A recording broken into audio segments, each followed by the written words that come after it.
You ever worked a night shift so quiet you could hear your own thoughts echo? I used to think I liked silence. I thought it meant peace, calm, a little space from the noise of the world.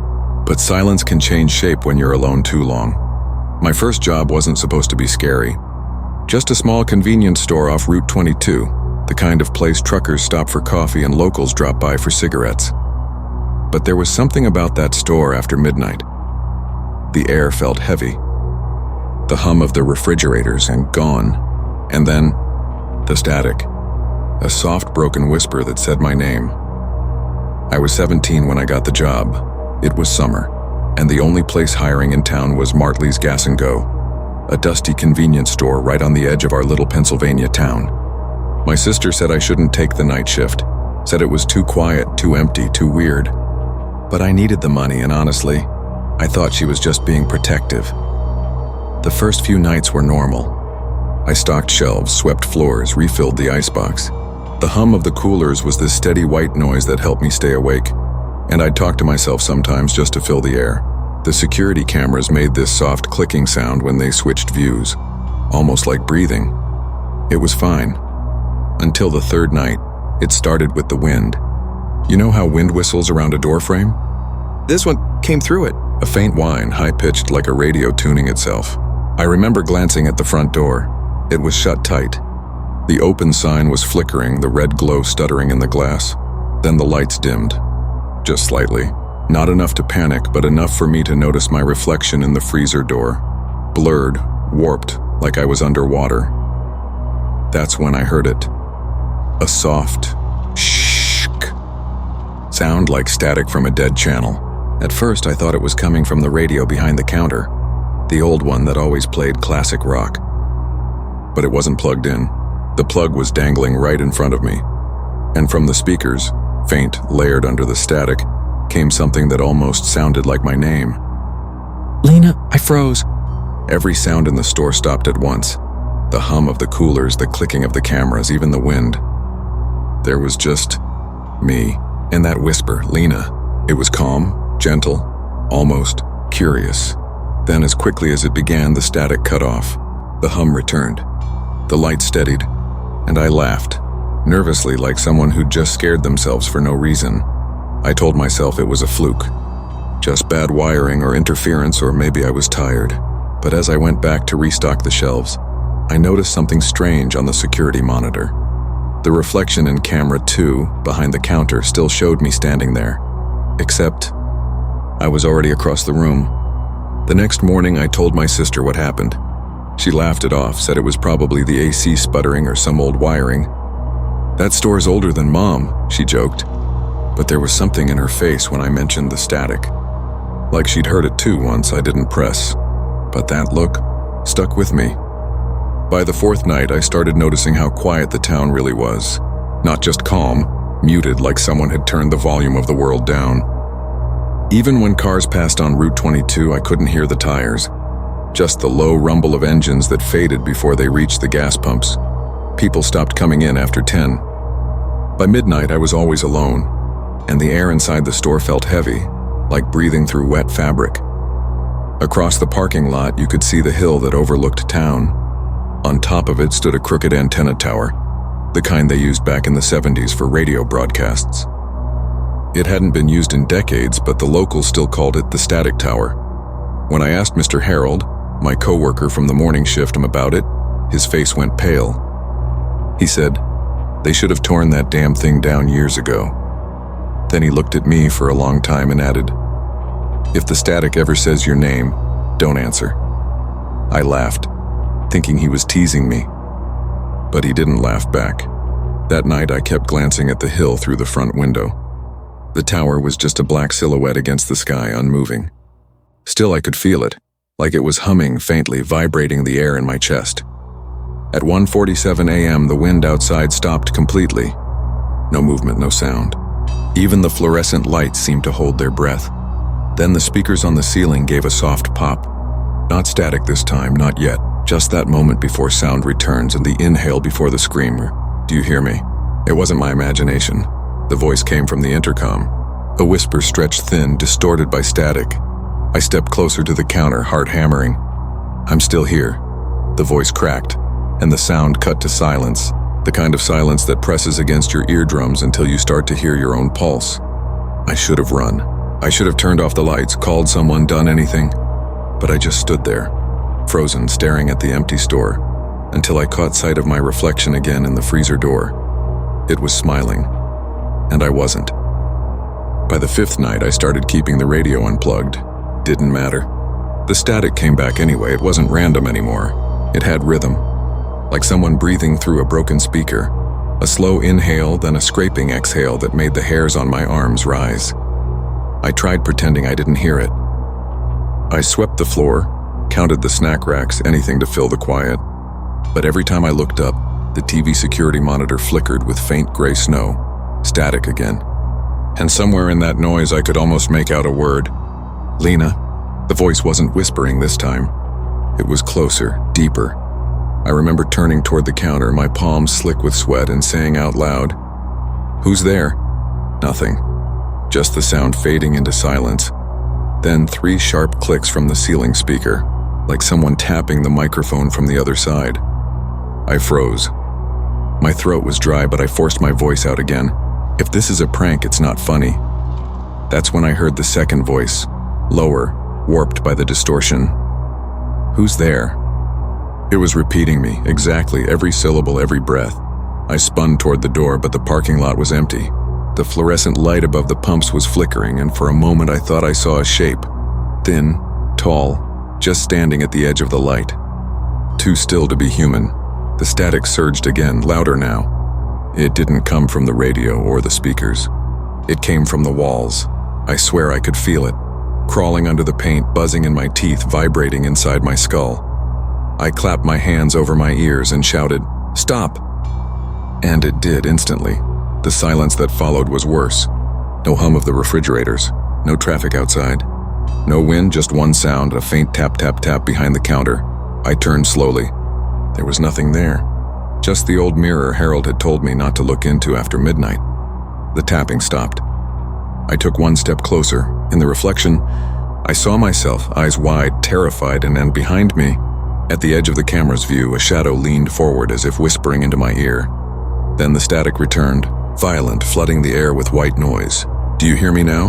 When morning came, I almost convinced myself I'd imagined it. Sleep deprivation. Stress. But when I got to the store the next day, Harold was already there, restocking the soda fridge. He looked up at me, squinting through those thick old glasses, and before I could even say good morning, he muttered, "You looked at the mirror, didn't you?" I froze. He said it like a fact, not a question. "How did you?" He shook his head, cutting me off. "You shouldn't have done that. It sees you now."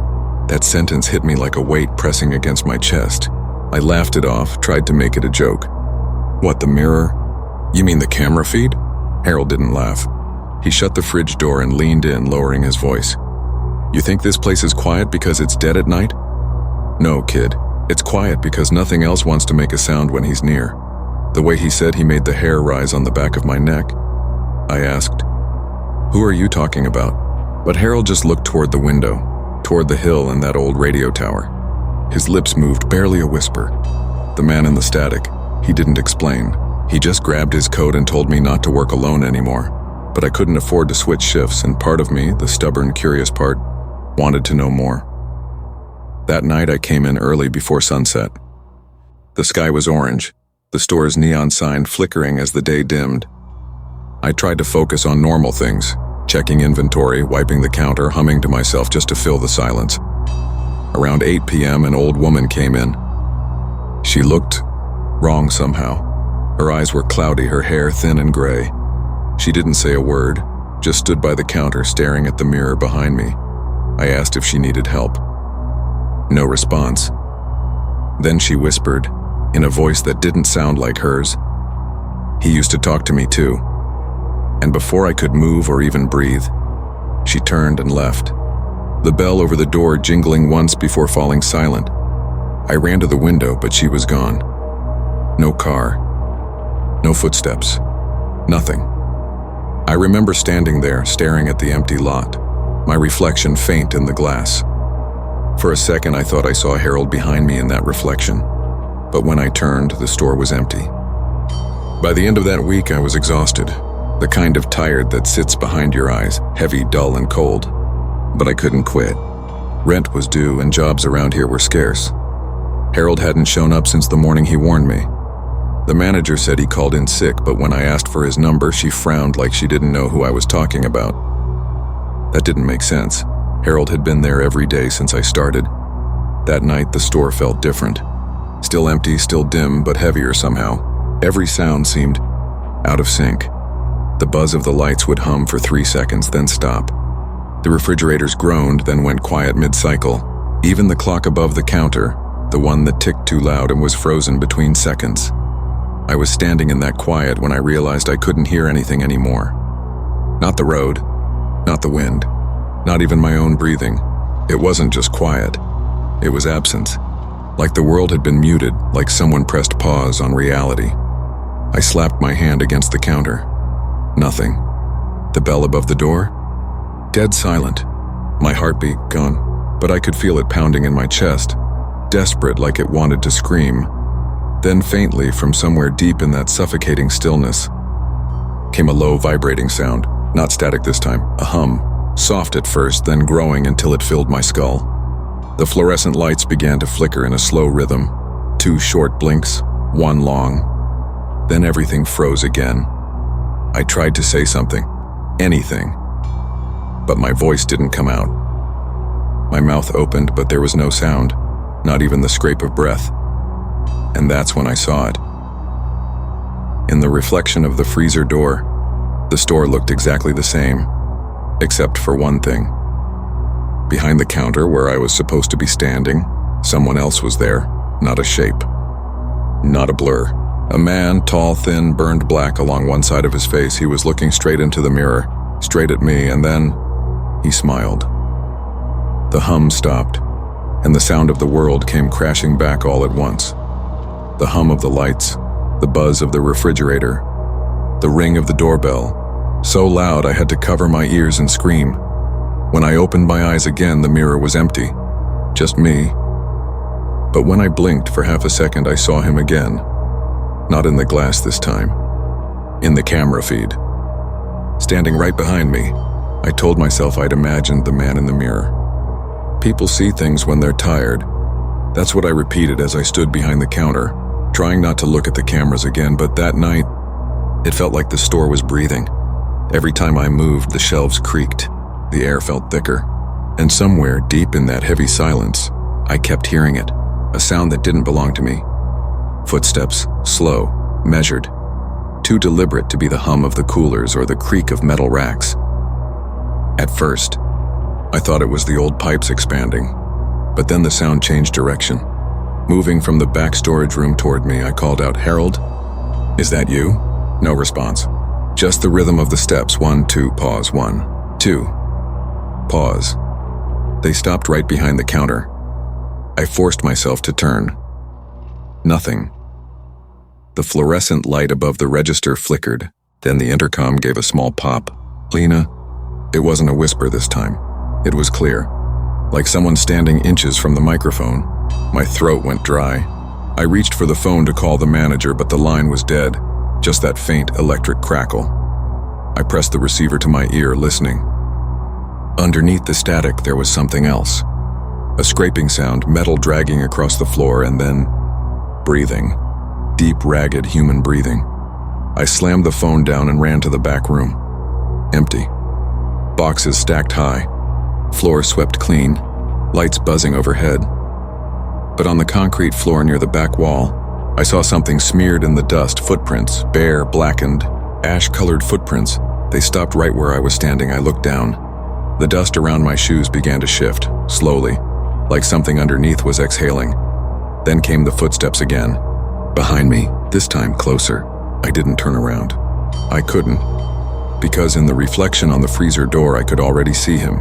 A man, tall and burned down one side, standing so close I could almost feel the static coming off his skin.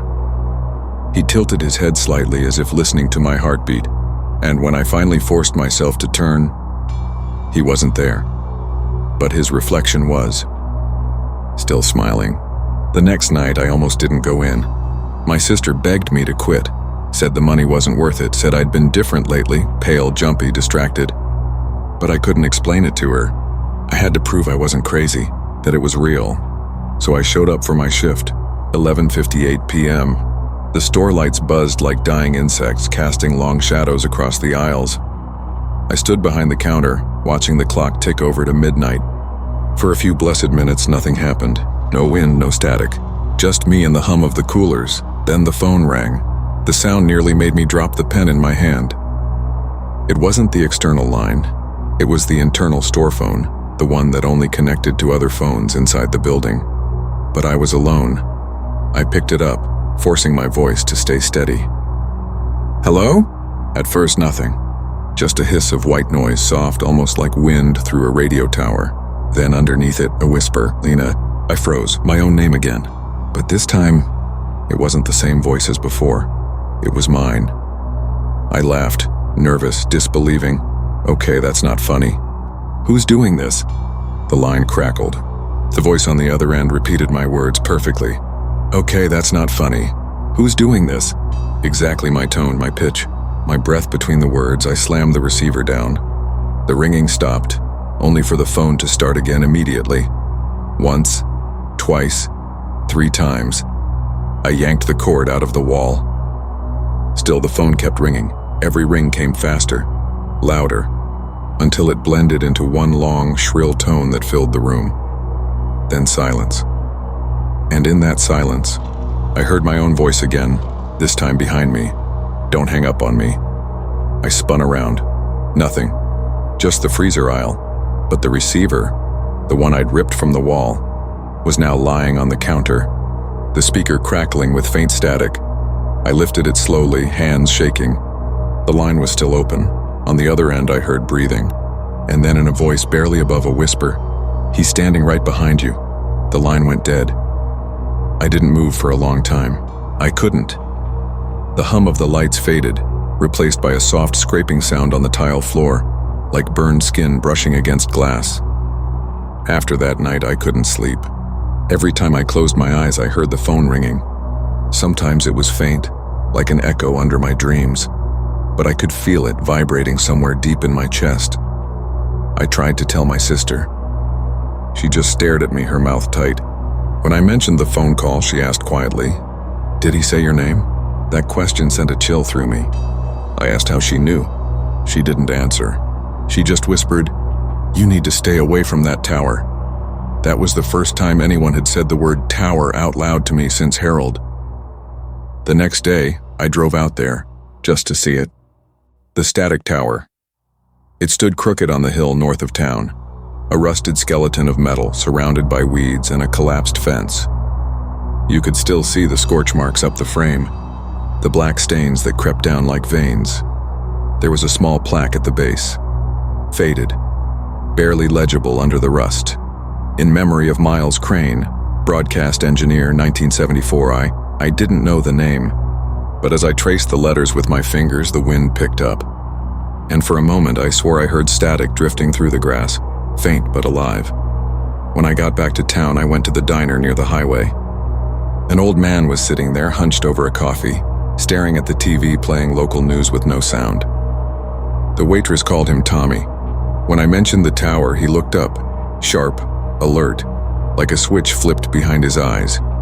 "You shouldn't go up there," he said. "He doesn't like to be remembered." I asked who.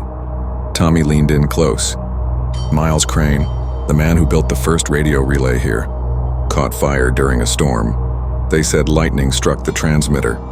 But the thing is," he paused, eyes glassy, "they never found his body." He told me that for weeks after the fire, locals reported hearing a voice through their radios, a voice that didn't match any broadcast. People said if you listened too long, the voice would start calling your name. Then he said something I'll never forget. They say sound never dies. It just lingers, waiting for someone to hear it again. When I left the diner, the wind was still howling through the trees, and in it, I could swear I heard it. My name, buried inside the static of the passing cars, soft and broken. "Lena." After that night at the diner, I started hearing it everywhere. Not just at the store, in my car, in my apartment. Even when everything was off, Radio unplugged, phone muted, windows closed. The static would still hum behind the silence, like the world had a pulse I couldn't unhear. Sometimes it came from the walls. Sometimes from inside my own head. I'd catch it in the hum of the refrigerator and the air conditioner and the faint hiss between words when people spoke. Always faint, always waiting. I told myself it was tinnitus, stress, maybe my brain trying to make sense of the quiet. But deep down I knew that wasn't it, because every now and then the static spoke back. "Lena." The first time I heard it outside the store, I screamed. The sound came from my bathroom mirror, faint behind the running water of the sink. I remember shutting the tap and leaning closer, holding my breath. The reflection was normal. Pale skin, tired eyes, hair tied back. But the voice came again, softer this time. "You can hear me now." Then my reflection blinked. I didn't. I stumbled back so hard I hit the wall. The mirror cracked across the middle, splintering my face into a dozen pieces. From the crack seeped a faint hiss, like someone exhaling through broken glass. After that, the boundaries stopped making sense. Some nights I'd wake up to the sound of static in the hallway. Faint, low like a voice trying to crawl through the power lines. Other times I'd be at work and realize I'd been staring at the same shelf for minutes, hearing whispers through the fluorescent lights. "You shouldn't have listened. He needs a voice." I tried recording it once with my phone. When I played it back, there was nothing. Just silence, until the very end, a whisper. "That's enough now, Lena." My voice. But I hadn't said it. That was the night I stopped trying to prove I wasn't crazy, because maybe I was, or maybe something was learning how to sound like me. It had been 3 nights since I last slept. I couldn't. Every time I closed my eyes, I'd hear the static humming under my skin, a low vibration that matched my heartbeat. Sometimes it said words, sometimes just noise, but always it was there. That night the air felt wrong from the start. Too still, too heavy. Even the hum of the lights seemed slower, like the store itself was breathing in rhythm with me. I tried to keep busy, cleaning, counting stock, pretending everything was normal. But when I walked past the counter, the mirror caught my eye, and for some reason I stopped. The reflection looked fine at first, tired eyes, shaky hands. But then I realized something was off. My mouth wasn't moving, but in the mirror it was. It smiled. Slowly. Too wide. Then, softly, from behind the glass. "You've been listening for so long." The words weren't mine. They came from her, the reflection. I stumbled back, heart pounding, staring as my reflection tilted her head, opposite to mine, and pressed her hand against the glass. I don't know why I did it. Maybe instinct, maybe hypnosis, but I raised my hand too. The glass felt warm, alive, like there was something breathing just on the other side. The lights flickered. The store fell silent, and completely silent. Then, from somewhere deep in the static, I heard another voice, not hers. His. "Let me out." The sound crawled through the speakers, sharp and metallic, vibrating through my ribs. I tried to pull away, but my reflection grabbed me. Her hand burst through the glass, and no blood, no shatter. Just liquid black static dripping from her fingers as she wrapped them around my wrist. It felt like electricity and cold air and something burning. All at once I screamed, but no sound came out. Only a crackling hum that filled the room. Then her face changed. Half of it burned away, black, charred, the same face I'd seen in the camera weeks ago. She leaned closer, still holding me through the mirror, and whispered in my voice, "He needs a body now." The glass fractured outward like it was breathing, and I tore my arm free, stumbling back against the counter. The mirror went dark, just a slick surface of static, then silence. But in the dark reflection, I could still see a faint outline, tall, thin, standing right behind me. And this time, when I turned, I wasn't alone. When I opened my eyes, everything was vibrating, not shaking, vibrating, like the world was humming one low, endless note. My arm burned where her hand had touched me, the skin marked with thin, dark lines that pulsed in rhythm with the hum. I tried to call for help, but the moment I spoke, the words died in my throat. No sound, nothing. I clutched my neck, tried again, still silent. The static had taken my voice, but I could hear something else. A second heartbeat just under mine. steady, slow. And when I moved, the hum moved with me, like it had synced to my body. Every step I took echoed through the speakers overhead, even though they weren't on. Each breath I drew made the lights flicker. It was as if the store was listening and breathing through me. Then the radio behind the counter crackled to life. No station, just noise, and inside that noise a whisper. "Thank you for letting me in." The words rolled through the air, thick and electric. My skin prickled. My reflection on the freezer door opened its mouth and spoke, but I didn't. "You don't need your voice anymore." I stumbled backward, knocking over a stack of chip bags. They hit the floor without a sound. Every noise had vanished except the static and that slow, monstrous heartbeat that wasn't mine. Then I realized the hum wasn't coming from the store. It was coming from inside my ears. I pressed my palms to my head, screaming silently as the vibration grew until the whole room shimmered. On the security monitor, my body was standing still, mouth open, eyes glassy. But on the feed, the shadow behind me began to move. It leaned forward until its burned face filled the frame. And in that voice that used to be mine, it said, "Now they'll hear me through you." The speakers burst with a deafening roar. Static, overlapping voices, a surge of energy that threw me to the floor. Everything flashed white, and when the noise finally stopped, I realized I could hear again, but it wasn't my breathing. It was his, coming from my chest. When I came to, it was daylight. The front door was open. The neon sign buzzed weakly, flickering between open and ope. I didn't remember falling asleep or collapsing or anything at all. But someone had left a note on the counter. It was written in a shaky hand. "He'll use you next. Come to the tower before he does." Harold. My chest tightened. I hadn't seen Harold since the day he warned me about the mirror. I didn't even know he was alive. The air outside felt heavier than it should have, thick with humidity, the kind that makes your skin hum. And as I drove toward the hill, my car radio flickered to life on its own. The dial spun wildly before settling on a dead channel.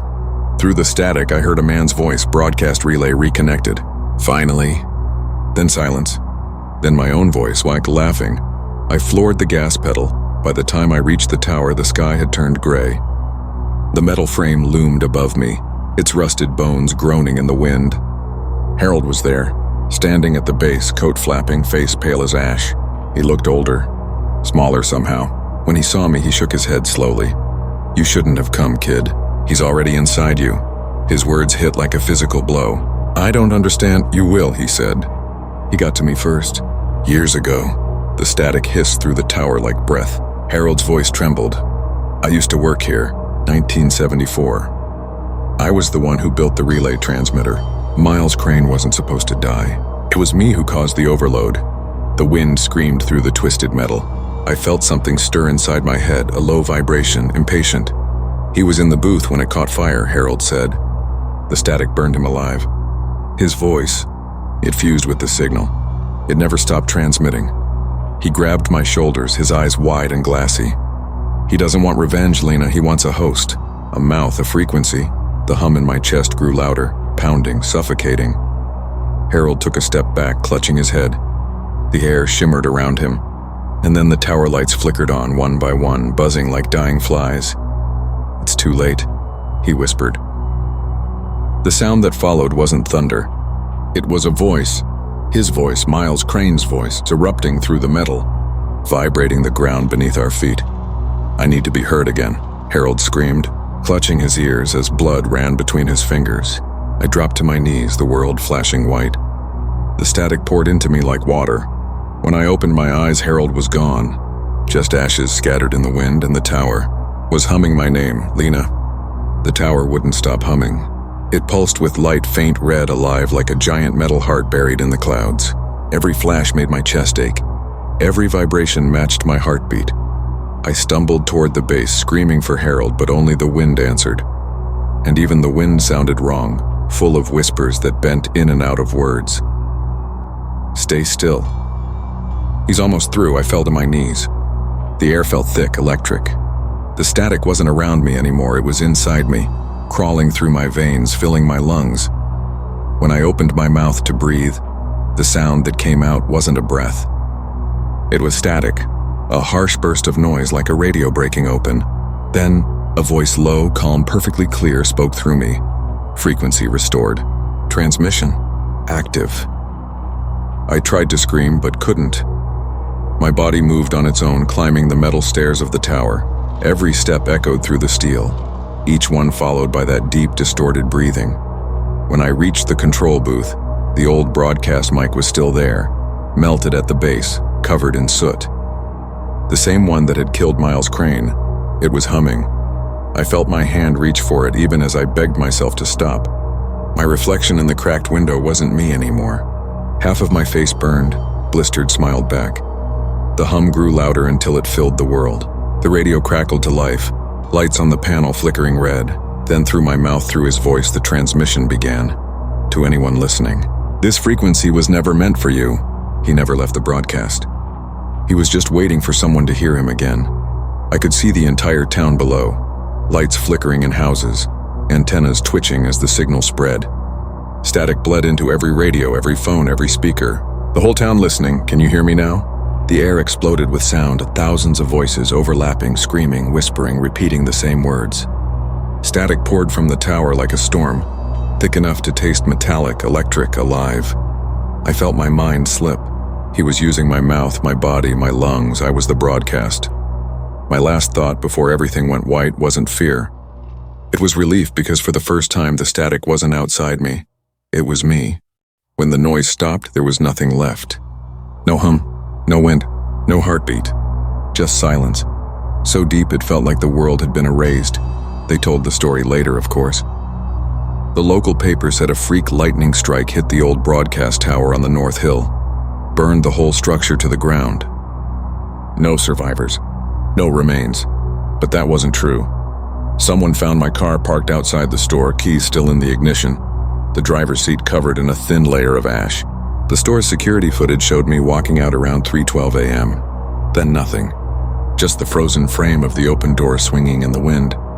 In the footage, the clock on the wall ticks forward exactly 1 minute and then rewinds, over and over again, looping, repeating. And in the background of that video, faintly, under the static of the recording, a voice whispers, "Broadcast complete. The police said the cameras glitched when the power surged from the storm." But the tech who reviewed the footage said something different. He said the noise wasn't interference. It was modulated speech. He played me the cleaned audio once. I wish he hadn't. There was a pause. Then a faint laugh, my laugh, and underneath it another voice, lower, broken, "We're still here." The technician never came back after that. They said he quit. But a week later, his wife reported their house radio turning on by itself at night, always to the same channel, always static. They stopped investigating after that. The story became just another rumor in Martley, another ghost tale for kids to whisper about after dark. And yet, every now and then, people driving through town swear they hear a faint broadcast on their radios when they pass the hill. A woman's voice, calm, soft, stay tuned. Sometimes late at night when everything goes still, I can hear it again, that faint crackle in the air, like dust moving through a wire, like someone whispering between heartbeats. People think silence means safety, but silence is where sound hides. I've learned that now. If you tune a radio just right, between stations just a sliver off from the signal, you'll find it. Not a song, not static. Something in between, a breath, a name, a voice that sounds too familiar to be a stranger's. Sometimes it says Lena, sometimes it says yours. When it does, don't answer. Don't even breathe. Because sound never really dies. It just waits for someone to listen, and the moment you do, "Can you hear me now?"